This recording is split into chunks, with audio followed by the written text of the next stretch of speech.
Hello, this is the Tradesight U.S. Stocks and Futures Market Preview for Tuesday, the 20th of December, 2016. Hope you're having a good trading week. Here's a look at this is the ES front month futures contract. This is the daily chart of the broad market and futures form. And, we've been straight sideways for the last 5 days. We've got that new 9-bar startup phase that's complete. Not much new to say. It was a really slow day. We'll go through the individual things here and see what we can see. All right, so crude oil gains 22 cents to 52.12. That's not quite the highs we saw last week, but still up for the year, obviously, at this point. YG, the gold contract, had a secret 13 buy signal the other day and is up a little bit, $3.90 for the session. Here's the S&P cash index. Now, here's where we have the 13 sell signal in place from about 4 days ago. That was the high of the market so far. But, we're kind of entering that holiday mode. I mean, again, we didn't expect much Monday or even Friday from options expiration on Friday and then started the new options quarter on Monday. But if we don't get some action Tuesday or Wednesday, I mean, this year's pretty much in the books. Here's the NASDAQ side up 19, but also just dead flat for 5 days in a row here. You'll see that when we look at the intraday action. Stocks up 8, also has a 13 sell signal as of Friday. Biotech's down 33. They've really been suffering. VIX down 48 cents to 11.72. The trend closes at 1.39. That's got the 10-day moving average back up to 0.99. NASDAQ volume 1.5 billion shares. Obviously, that's the lowest in a couple weeks. That's what's the problem here. So we need volume Tuesday or Wednesday. We're not going to see it probably Thursday and then Friday. Forget it. Advanced decline ratio on the NASDAQ plus 553. On the New York plus 758. Google gains $2.66. Apple up 67 cents. Apple actually near the high of the year. Remember, nobody wants to sell these stocks now this late in the year. Why bother? Lock in the tax gain when they got 1 week left.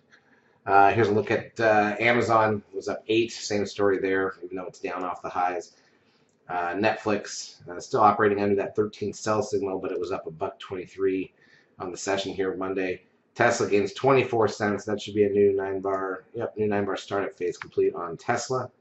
TLT, the bond, finally up.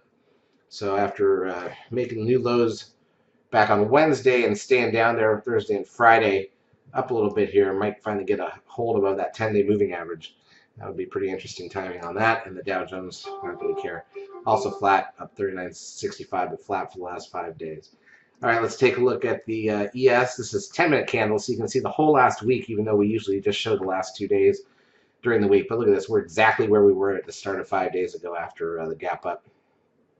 And if I go to the NASDAQ side, yeah, basically where it was right after the gap and push that day. So let's go to 5-minute candles on both of these just so you can see exactly what happened here on Monday, which is nothing. We opened flat, shot up for a minute, dead flat, one more push higher. We made some money on the BECN on that push off of our daily chart picks. Then we did a little pull back to the midpoint and basically closed there on the session. NASDAQ side, not much different.